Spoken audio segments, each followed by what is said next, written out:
Welcome to Booked, where two guys tell you about the books they're reading. I'm Rob Olson. And I'm Livius Ned, and welcome to the first interlude of 2020. It's the first I one, paused dramatically.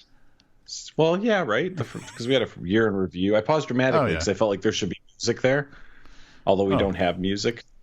Why don't we have... Can we get music this year? We need to find someone to make the music. Do you know how to make music? I mean, how hard could it be?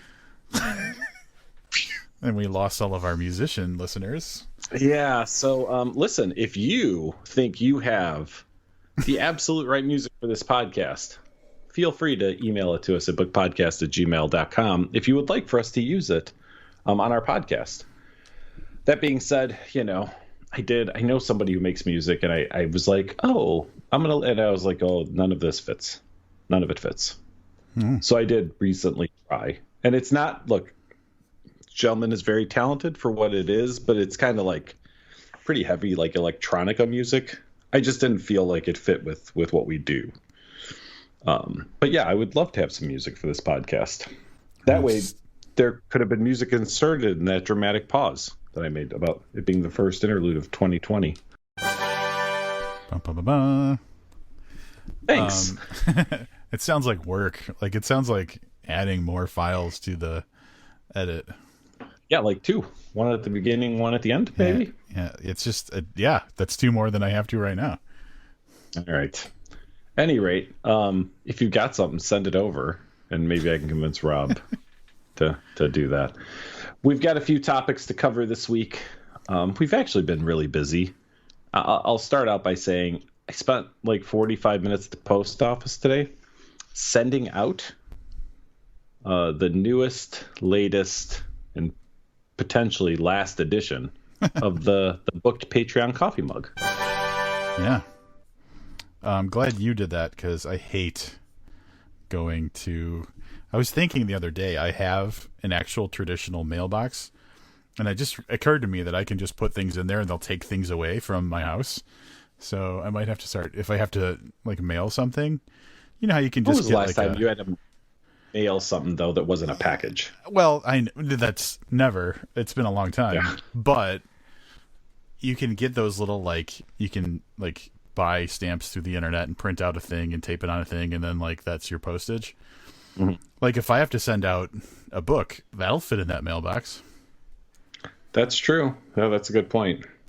So, yeah, this was a lot of packages, so I have to go to the post office on the rare occasions I have to ship something. I have very localized access to FedEx at work, like where I can pay to ship something, and it's like 20 feet away from my office. So naturally, you usually do that. Office.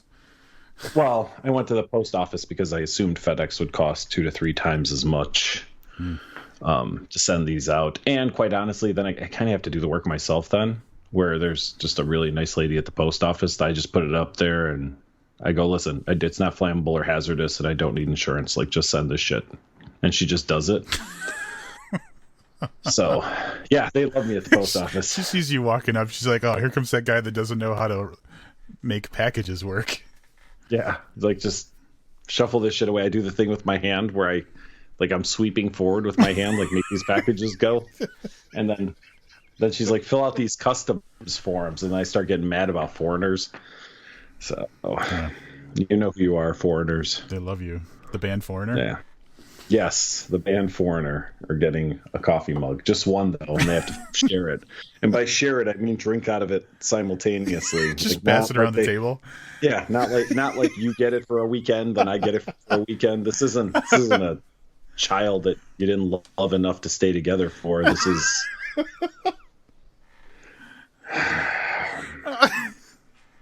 Oh, God. We're off to a great visitation rights for a mug. Yeah. Listen, let's get right into this.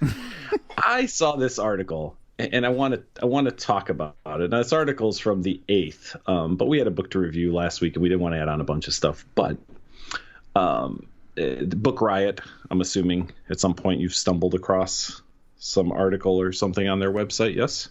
I'm sure. bookriot.com, where they really do all their stuff is about books. They pop up in my my Google News feed a lot. And this one, the article is called "Buy Used Books. Here's Why." And I thought that, I know we've talked about like book piracy, who knows, years ago or whatever, but I really find that the used books and to a certain extent library books pose kind of an interesting issue, potentially for purchasers and readers, but more specifically I think for publishers and authors. So the gist of this article, and this article is by Anna Gooding Call, hyphen Call. It's a weird name. I was wondering if I click on that, does it start a call, or is Gooding Call? You should let me know what happens. If it starts a call, just it didn't start a call. That's her name. She can explain to us this thing. So all right, there's some really interesting points in this, and I'm going to try to kind of just hit a couple of them, but then there's some things I want to talk about. So, like she says, going to a used bookstore is different and it's an adventure, and I agree. And she kind of compares it to like buying from the grocery store or like the big retail like Walmart, where you go to Walmart and there's, I don't know, 30 books, right? And they're all hand selected. They're the top of the top for for the various genres that somebody who handles that selection for them, from the publisher, from some type of seller. So that's it. That's all you get. And you're not going to find weird and offbeat books, and you're not going to find stuff that's really outside the mainstream. Absolutely, I agree. And in a used bookstore, you'll get a mix. Rob, you've been frequenting a lot of used bookstores, right? So I'm sure that there's 3 shelves of V.L. James in each one of the bookstores, right? Because those books have, obviously the more they're in the wild, the more likely you are to find a used copy.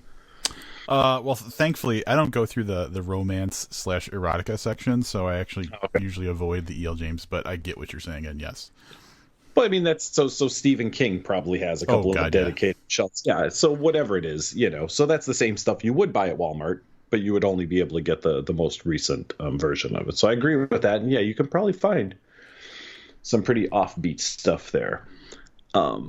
She says that, like there's the joy of the hunt, which, all right, I get. That means you're going to go through and look at some books. There's the eco-friendliness of it, meaning that for every book you buy used, like one less book is produced, I guess. I'm not sure that's how it works, but I get what she's saying, is that you're recycling effectively. Yeah, at the very least, you're making it so that fewer books are thrown in the garbage, maybe. That's true. And then somewhere in here, and I was trying to find it, but it was essentially like you should still buy new books, but that should be the special occasion, right? Or if you're gifting somebody a book, like for Christmas, then maybe it shouldn't be a used book, maybe it should be a new book. But I guess really what this article didn't address is I'm trying to think of the right way to say this, right? Like the author. So we all agree book piracy is wrong, right? I mean, I think on a general level, we can all kind of agree with that. And the reason is that somebody is enjoying the product without the author getting a piece of it. So a used bookstore does the exact same thing, but because it's a physical item, we automatically think it's okay, right? Because you, the person who sold the book, we'll use you in this example, is permanently deprived of the book. So it's okay that somebody else is buying and enjoying the story, and the author / publisher getting no money for it. I mean, that's essentially how used book sales work, right? Yep. So I guess, and I don't have a thought on this. I have purchased used books. I mean, I mostly purchase electronic books. So I'm on a completely different, I'm mostly taken out of this argument, because although I will peruse a used bookstore and occasionally pick something up just because I want it on my shelf, I guess I'm just looking to have a little bit of a conversation about, is it the right thing? Yeah, and I think it all comes down to intention of the buyer. From my perspective, first of all, brand new books are hard to find in used bookstores. So if someone's looking for that, they want to get something that's new as it comes out, they're buying it new. Or stealing it, I guess. That could be we could talk about physical theft as part of the equation too. I wonder, do you think there's a lot of people that steal books? I would. I don't know, but now I'm thinking I would love to read about it, like a book thief. Oh man, like a cat burglar, kind of like stealing really important books. I'm pretty sure The Book Thief was actually a really big book a few years ago. That may have been, I could have this wrong, it may have been like a World War II type. I'm already bored. Book. Yeah, all right, anyway. So that's one thing. The people, so ideally what a bookstore serves is, like you had mentioned, books that you can't find in the big box places that, you know, maybe they came out a few years ago, or maybe they didn't sell too well, or maybe they're like a local author or something. So like a used bookstore is going to be more likely to embrace diversity of content for the sake of, man, hopefully someone will choose this. So I think that's kind of the general idea. And the other thought I have is the type of person who's shopping for used books, how much money, if there weren't used bookstores, like how much money would they be spending on books anyway? Like if they don't want to, if they're looking to buy used books, if it's a price thing, they're probably already set on the amount of money they're spending on books. So like, are they really taking money away from an author? I don't know, because but see, this is where it gets really interesting, because the same argument is made if you look at people who are pro piracy. Yeah. So the argument for piracy is that the people who pirate your movie or your music and ultimately, I guess, your books too, likely weren't going to spend $15 for your book, or whatever, let's say $7 for a Kindle copy. Right. It's even, we talk about this on the, I feel like I had a long conversation with someone about this. Maybe it was here. There's also like a theory that like something like 70% of the content that's pirated is never viewed / listened to / read, because it's just free. So you go, oh, it's just blind collected. I'll get all this, but then you don't. Yeah, you just get it and you go, oh, maybe one day I'll get around to this or whatever. So, but I mean, those same arguments are made for piracy, but piracy clearly not okay. But used book sales, like I've not heard anybody shit talk used bookstores. And it struck me as just a little odd. That's kind of, I'm not sure where I'm at with it. Well, and then the other thing about a used bookstore you have to think about is like exposure. So if I'm an author and I have a book that's not in print right now, and I've got newer books that are, if my book that's not in print that you can't buy at Amazon or whatever is in a used bookstore and someone stumbles across it and suddenly they want to read my other books, that's free advertising just because that book is still in the world. I mean, that's true. I'd love to hear from some authors on where they fall on this. I'm putting money on 0 authors would be like, yeah, fuck used bookstores. Yeah, but like I said, those same authors though would take piracy, and like that's really, I guess, where it comes down to is, where do we draw the line? Is it because there's only one copy? But so if that copy's resold, I understand this is a ridiculous statement. If that copy is resold 1,000 times, is that the same as having your book end up on, whatever, on the internet, or on some free download site that gets 1,000 free downloads on it? Well, I think that the main difference, and honestly, like there was that whole piracy blow up like 5 or 6 months ago. And where libraries got involved and it got real messy. Like it was the messiest conversation about, an author getting what they deserve or whatever. But the difference being, kind of like I mentioned earlier, if I want to get the new Stephen King book, it's most likely not going to be at a used bookstore, and it's definitely not going to be free at a used bookstore. But if, within probably 12 hours of it dropping, you're gonna find like an ebook copy of it somewhere on like a torrent somewhere. Oh yeah, for sure. Probably audiobooks too. Yeah, so same kind of thing.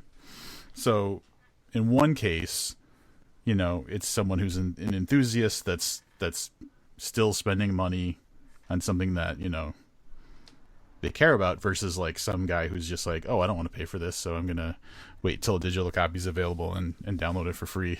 So I think it's a different value proposition. There still is a benefit that an author gets from a used bookstore having their stuff on the shelves. I'm going to say something. This is going to be really bad too, because I just had another thought. So from a piracy standpoint, I guess ultimately the downloader profits, right? But like wherever you get pirated books, they don't like sell them, right? They're just available for free. It's like LimeWire, right? Right. So wow. So nobody, yeah, Napster, nobody profits, right? Except the person who gets whatever the person who doesn't have to spend the money free, right? Yes. But in a used bookstore situation, the person that profits is the one who owns the bookstore. Yeah. So you still go in, if you go into half price books, and I guess we'll touch on that too, half price books, right? So when Stephen King's newest book finally gets there, it's going to be there for what, $12, right? Half the price of 24, I'm guessing. That's half sure. price basically, is half of the cover price, right? So Stephen King doesn't get any money, the publisher doesn't get any money. I'm still spending $12 to read it, and the only person making any money is half price books. Which, when you think about it, throws an additional wrinkle into the. Are you trying to take down used bookstores? Are you like are you an agent of like Barnes and Noble or something? This is not my intention. When we started talking, I just thought it was an interesting conversation, but I did, because the pirate makes nothing from getting the book. The author makes nothing from the book being pirated, but essentially only one person profits in the used bookstore, and it's the used bookstore owner. So it almost sounds to me like you're saying people should pirate as opposed to using used bookstores. This is more altruistic. I wouldn't go that far, but I do think it's an interesting conversation that I quite honestly, I know there's the whole piracy debacle last year that I completely avoided, other than what we talked about and you had told me about. I just wonder if anybody's having that conversation. I don't think it needs to. I mean, I think that I'm going to sleep good tonight knowing that I gave you the few ideas that I had about like the good that used bookstores put out into the world. Exposure, finding old stuff that's no longer in print, blah, blah, blah. I will say that I know that you use half price books, but you're collecting every book that we've reviewed. Yeah. So you have no intention, like you're literally using them as decoration. You know what I mean? Because I know you have no intention of reading any of them again. I mean, I might take nice pictures of them or something. Yeah, but I mean, well, that's what I'm saying. You're using it as decor, and a collectible, but essentially you're not, I'm not retiring. I read the same books. I have no desire to buy all the books that we've read. I've read all the same books you have for this podcast. So, at any rate, hey, I guess they could take us to libraries, because that's another interesting topic. No, we're not. I can't tell you, like, somehow the biggest powder keg in this whole, like, fair use of stuff conversation ended up being libraries. Like, libraries was the thing that, like, cuts the deepest to people, and it's like, holy shit. So I purposely didn't mention libraries because I knew we had this next article to talk about. Before you go over to that, I have something else. Yeah, go ahead. I do want to say that in my in the pursuit to find all the books that we've reviewed, I made a trip this past weekend up to Milwaukee from the suburbs of Chicago to do a little book shopping, and it was a fun little adventure. Livius probably thinks I'm insane because it's like an hour and a half drive to get up there, therefore also an hour and a half drive to get back, just to walk around 2 bookstores. So, did you see anything interesting in your travels to said bookstores?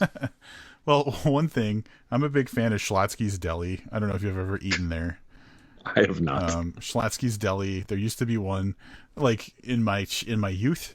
There was one in the town I live in now, walking distance to where I live now, and it closed down years ago. So, but it's just they make these fucking sandwiches, and I love them. So, I had this idea. I want to get out of the house. I didn't really have anything going on this weekend, And Livius jokingly said he was going to get me a scratch-off map of all of the half-price books in the country so I could kind of keep track of which ones I've gone to. And I was like, well, I haven't gone to Milwaukee ones. And so I kind of pulled up the map and I was looking at some potential used bookstores in Milwaukee. And decided, what the hell? 2 bookstores I want to go to, directly in between them is the Schlotsky's Deli. It was like meant to be. It was fate. Fated. Yep. So go to one bookstore, drive halfway to the other one, eat a sandwich, drive the other half of the way, go home. So in my travels, not only did I eat an amazing sandwich, but I also ran into longtime friend of the podcast, Tim Hennessy. How's Tim doing? When I said, did you come across anything interesting? I didn't think you were going to go into a soliloquy on like deli meats. Yeah. So how's Tim doing? Tim's good.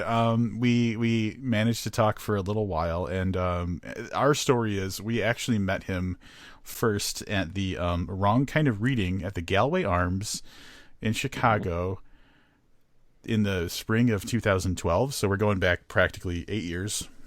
And then beyond that time, like, he does stuff with the Crime Spree magazine, and so over the years he's attended a lot of the Chicago like Noir at the Bar readings and stuff. We've gone up to Milwaukee and bumped into him at other events, and he recently was the editor for the Akashic book series. Like, they do location-based noir, so he did the Milwaukee Noir anthology.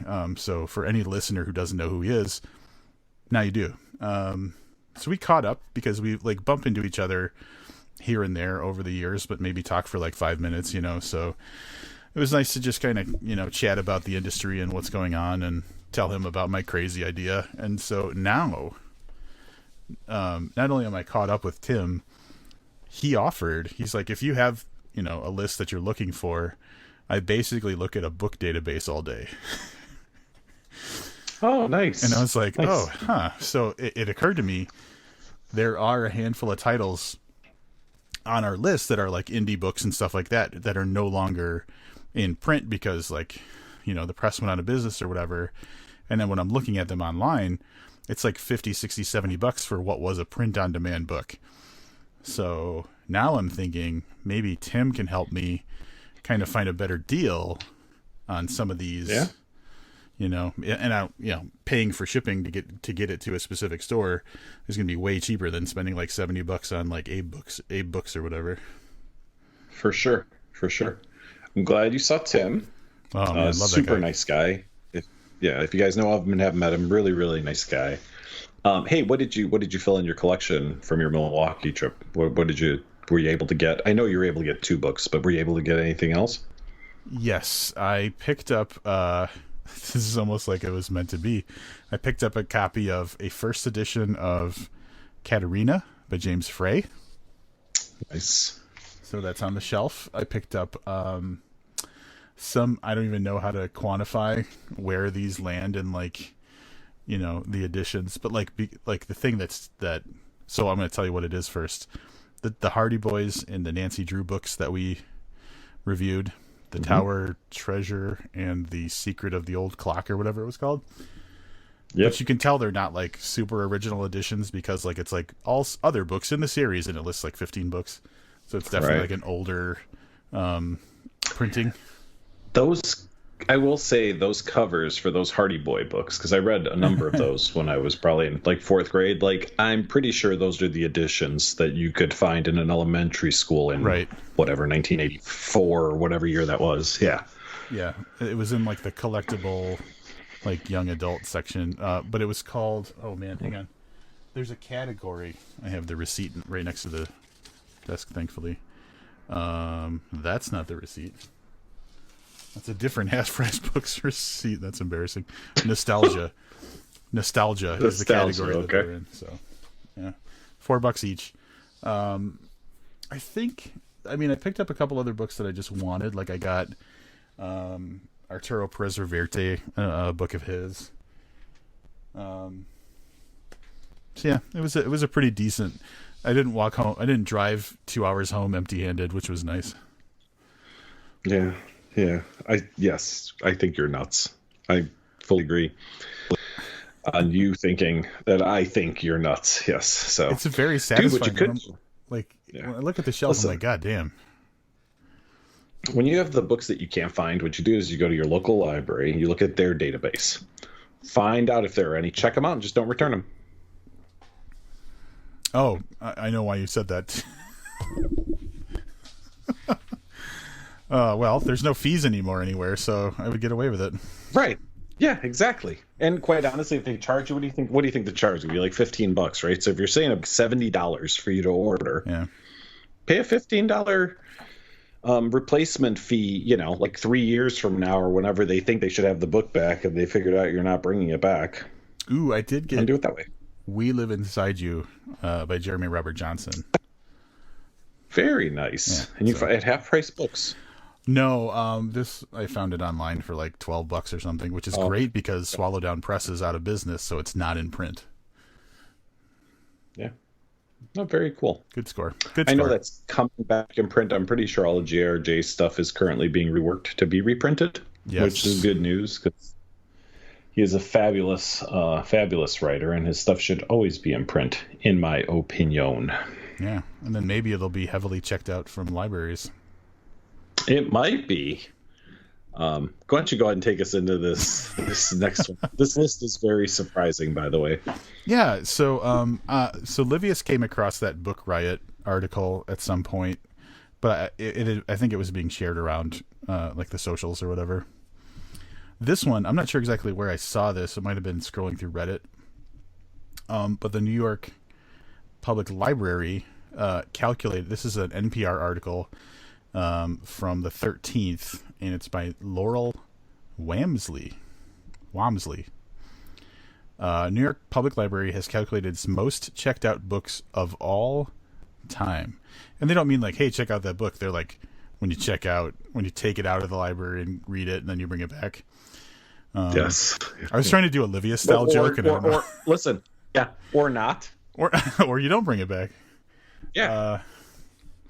So they do a top 10, and I don't know how deep you want to go into this, but it's interesting to see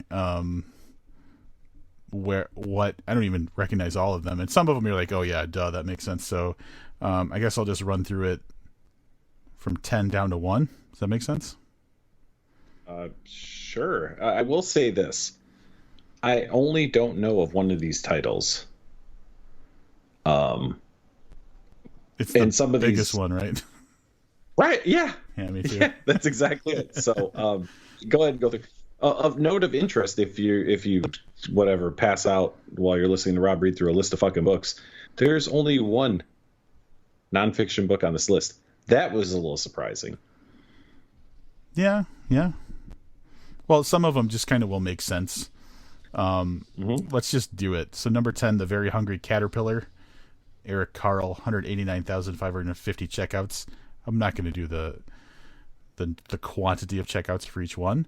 Hey, that's just 189,550 times that Eric Carle was deprived of money for his book. Yeah, that guy'd have like another $50-$60 At least. and that's just one library if you think about it. Can you imagine if the United States like library system could tell you, like the American Library Association? Well, this is the entire New York public library system, right? Yeah, I guess you're right. New York Public Library. To- I was imagining one big building, but yeah, it's probably a bunch of little ones that network together. Yeah. Number 9, Harry Potter and the Sorcerer's Stone. It makes sense. It's one of the most popular books of all time. Number 8, How to Win Friends and Influence People by Dale Carnegie. I need to check that out. Number 7, Fahrenheit 451, Ray Bradbury, which is kind of weird because it's like a required reading in school. So like, didn't you just read it in school? Well, but that's part of it though. So I was looking, there's a couple on this list, and I'm thinking that a good portion of those downloads were children getting the book because they needed a copy for school. There you go. Number 6, Charlotte's Web by E.B. White. 5, To Kill a Mockingbird by Harper Lee. Anybody who's like, man, I want to know how to bust up a chifforobe, I need to check this book out. Do you know what I'm talking about? No clue whatsoever. Anyway, and there's a character who he has to bust up a chifforobe, which is like a wardrobe, like a clothing cabinet. Anyway, number 4, Where the Wild Things Are. Number 3, 1984 by George Orwell, and by now we're in the 441,000 range, so it's gone up. It's more than doubled the number of checkouts. Number 2, Cat in the Hat, Dr. Seuss, and the number 1 book checked out from the New York Public Library System is The Snowy Day by Ezra Jack Keats. What the fuck is that book? 485,583. Yeah, no idea. You've never heard of that, right? No. It was published in 1962.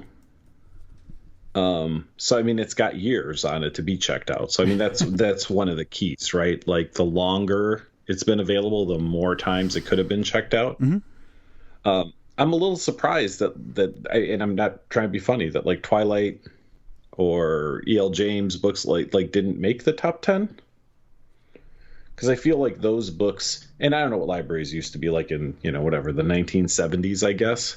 But I feel very strongly that there would be multiple copies of something really, really big, so they could be simultaneously checked out, more so than one copy of an older book. So does that make sense? Yes. I will say that the Snowy Day book is a children's picture book, and like you said, it's got some years on it. It's 1962, so I'm wondering what the field of children's picture books between 1962 and like the modern day is. Like, was this like just the best choice until that fucking Hungry Caterpillar book showed up or whatever? Yeah, the Cat in the Hat's pretty old too, but yeah. And then, a few of them are definitely required reading. So I never had to read 1984 in school, but I know plenty of people that did. I did read To Kill a Mockingbird probably in like 8th grade. I have a vague recollection. I mean, I remember what the overall story is, but, Fahrenheit 451's required reading. Yep. So some of those, by the way, Charlotte's Web.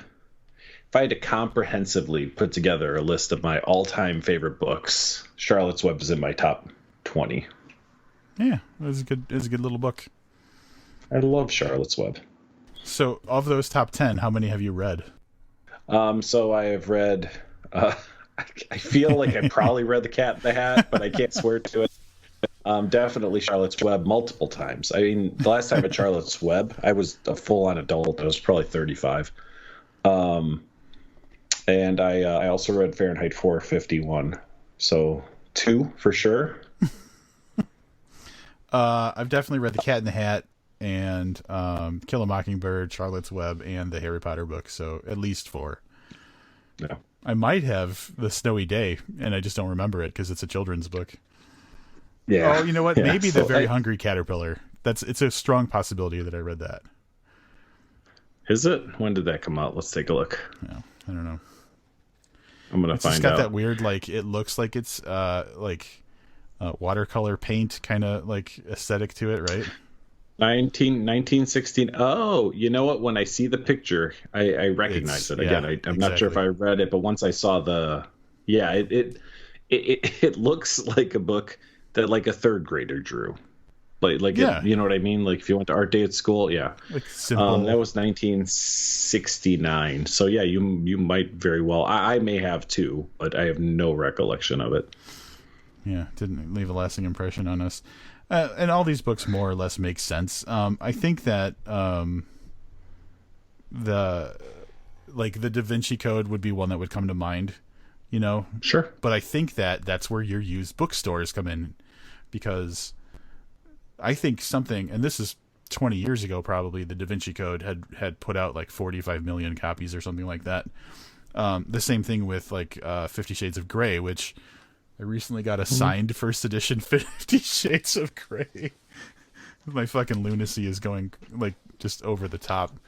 But there's so many of those books in used bookstores that you'd see like the picture of like people built a room using 50 Shades of Grey as the walls, like stuff like that. So I think that there's just such a profundity of copies of those books that like it's just easy. Like you can get, if it's 50 Shades of Grey for $1 without trying very hard, I'm sure. Yeah. I just really wish that you had a chance to buy 50 Shades of Grey at the same time as like the first Nancy Drew book, just so you could bring them both up to a counter at the same time. Yeah. Yeah, so some of them aren't a surprise at all. If you said, what one nonfiction book would you think, I actually would have said Dale Carnegie. If you told me there was only one, I definitely would have said that was the one, because I know that's I wonder if that's the top nonfiction bestseller of all time. Oh, I'm sure there's a way to find that out. But I will say that means in the New York, anybody, at least of the people who use the New York Public Library, there are 284,524 unfriendly motherfuckers trying to figure shit out.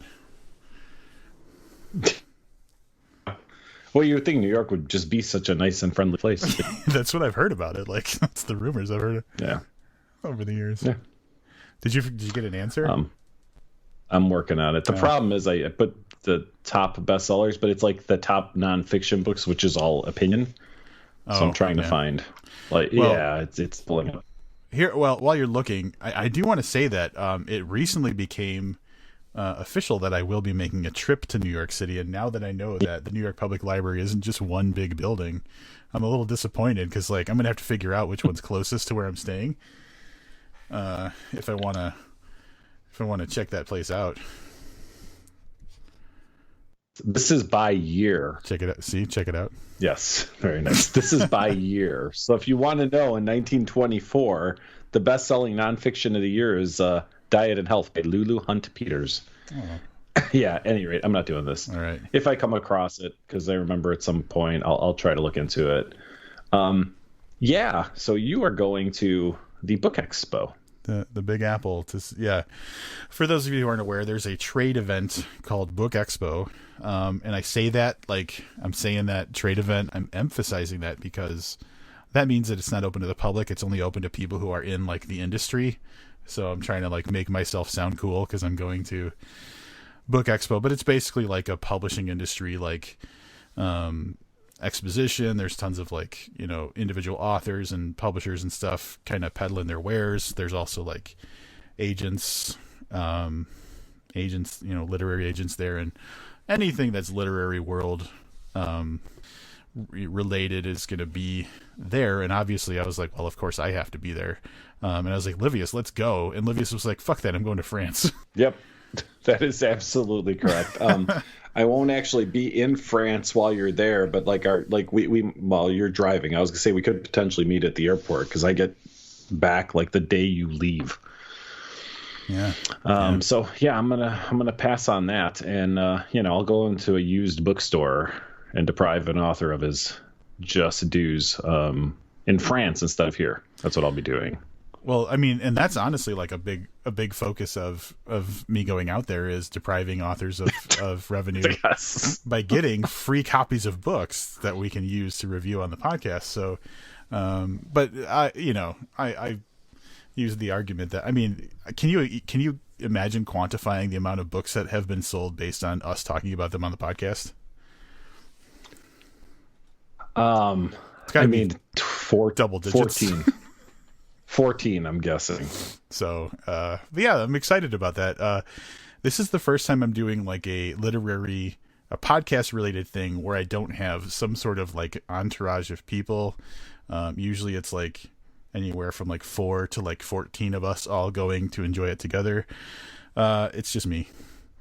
And Manhattan is fucking expensive. I mean, yes, because I believe that's in New York, right? Yeah. Yeah, and that's why it's expensive. I'm like, so it's at the Javits Center. For anybody who's from New York and understands Manhattan at all, Javits Center is like on the, I don't know which direction it's on the New Jersey side of Manhattan, by the Lincoln Tunnel, which means it's just in the middle of the shit. So like, there's no way that anything's going to be inexpensive. The hotel I'm staying at has no parking, so not only do I have to find like a parking garage or something like that, but it's going to be event rates, because there's going to be a fucking conference going on 3 blocks away. So You may want to find a farther out parking lot and public like transportation Uber it in, yourself to the hotel. Yeah. I was thinking about that. But I will be like 3 blocks from Madison Square Garden and like 3 or 4 blocks from what's that big building? That's the Empire State Building. Yeah, that's the one, Empire State Building. Yeah. So I'll be close to. I'm close to Times Square too. So like, if I'm not exhausted from like carrying around a bag full of books all day, I'm gonna try and see some of those sites. There you go. How long are you staying? 3 nights. It's a 3-day event. And originally I was going to do 2 nights, but like checking out and then going to a conference seems a little bit. So I'm doing 3 nights. Yeah. There you go. Yeah. Look, I'm going to be honest. I would say something like, "Oh, I envy you." No, you don't. I'm not sure I could do 3 days at a fucking book thing. Yeah. I don't know if I could do it. Well, realistically, the first day is probably going to be easy because the expo part of it really is the second and third day. So the first day is all the like glad handing and like, you know, opening ceremonies and bullshit, probably some awards or something like that. So that day is probably going to be pretty easy. It's just day 2 and 3 that are going to be the grind. Yeah. So. Well, you're a better man than I am, because I certainly would not do this on my own. But clean out your trunk, man. You could come back with hundreds of books we won't review. That we won't review. Yeah, I've got to fucking buy more bookshelves. I'm already like at a choking point here. Yeah. So, I actually think it's cool, and I hope that they're very receptive to you, because there was some question on if you could even get into this thing, because we're a podcast, we're not a blog apparently, because it appears that there's a hierarchy. There's traditional media, right? So if you are a known publication, so say you have a newspaper or magazine, obviously most of that's online now, right? Then there's bloggers, and then it seems like there's a third step down, but the steps aren't of equal value. So it's like, if you drop down like the length of 2 steps, there's podcasters like us who've been loyal to books for 9 years now. Yeah. Well, and it's weird because like there's not a podcaster category. It's non-editorial media, which means like I'm a member of them. I qualify as media, but I won't be going there to specifically give coverage of the event, I think. Mm-hmm. So that's why I'm non-editorial. Anyway, if I was Anna Gooding Call, I could probably get in a lot easier because she's writing for Book Riot. Yeah, but well, I don't know, because she also thinks that you should buy more used books, and I don't think that the publishing industry is. There's probably a picture of her up front that says "Do not let in." Yeah, she's on like the no-fly list of like the book expo. There's a buffet near my work. Oh, I can't wait to see where this goes. There's a buffet, and it's basically a Chinese buffet, right? And they post pictures of Dine and Dashers like right on the window. So when you walk up, there's like 4 different pictures of people that said, and then it says something like "did not pay for food" like written under there, and that's Anna Gooding Call. There's a picture of her in front of the book expo, and it says "does not pay us for books." So, oh, Anna, wow. And if there isn't, can you do it while you're there? Can you just print one out, just slap it on the front door as you walk by and take a picture of it? That'd be awesome. I'm on it. All right, what else we got? Do we have anything else to talk about? Absolutely not. I think we've covered everything that we can cover. There is a new video by the time you're hearing this, posted on our YouTube channel. So if you go to YouTube and you search for Booked Podcast, you will find us and a recent explanation of our new rating system, which it'll make sense to spend the 12 minutes and watch it so you understand, if you're a regular listener, how the rating system has changed. So do that. Subscribe while you're there. And we have the lamest unboxing video, and I only say this, Rob, not to hurt your feelings. Like some people unbox like computers or like new phones. We have a book unboxing video, but I think it's worth checking out. I guess what I'm saying is the unboxing was cool. It's lame because it's a book unboxing. All right, that's fair.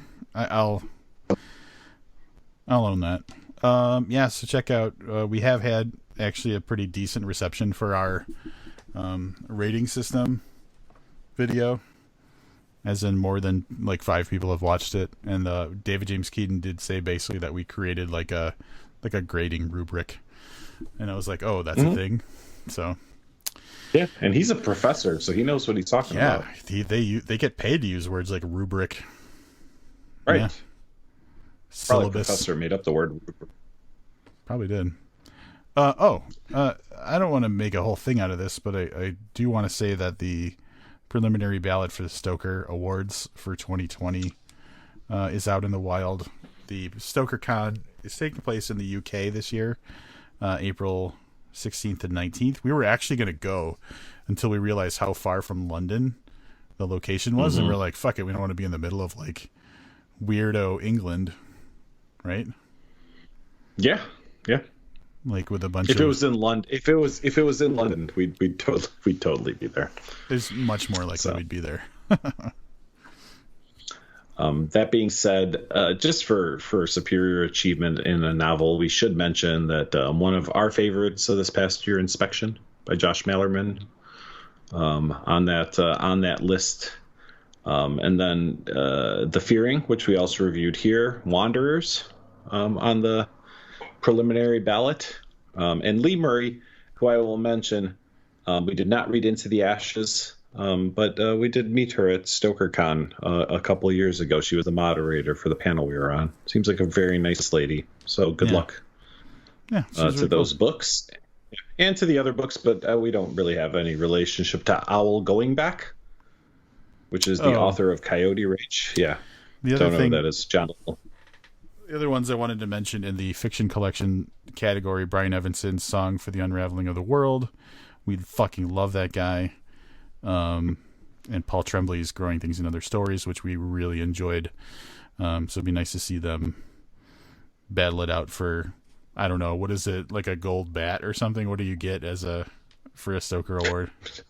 Not like a baseball bat, but like a flying bag mouse. Of garlic. Yeah. Yeah. So I have no idea. There you go. So we'll obviously cover that as we get closer to it. When we have the final ballot, I'm sure we'll talk about it. I don't know if we're going to do what we did last year, which is make sure that we've read. Yeah. I guess it depends, because really if it comes down to Taft, Wendig, Malerman, and like 1 or 2 other ones, then maybe. Yeah, why not? Maybe. But Adam Neville, The Reddening, I think that's the guy that did the Ritual that was adapted for that Netflix movie, if I'm not mistaken. Oh, yeah. So, yeah. So good luck to all. All right, good luck to most of the people on the preliminary ballot, because there's some names on here I don't care for. But me. Good luck to everybody else. Yeah, you fucking know who you are. You know who you are. Yeah, that's it. That's all I've got. Next week, probably a book review. It was going to definitely be a book review. It's still going to definitely be a book review. We'll figure something out. But the book we were thinking about reviewing apparently is not going to land in time. So we'll figure something out. But we'll have some kind of book review for you next week. And on that fucking burst of energy that Livius just gave you, I was depressed at the thought of having to hunt for a goddamn book to review. It's become my least favorite part of this podcast. Oh shit, what the fuck are we going to review? Which means I'm going to be like, oh, let's do one of those grab bag books. Yeah. Well, on that note, come back for something, a surprise of a book review in just 1 week. And until then, I'm Rob Olson. And I'm Livius Nedden. Keep reading used books from the library.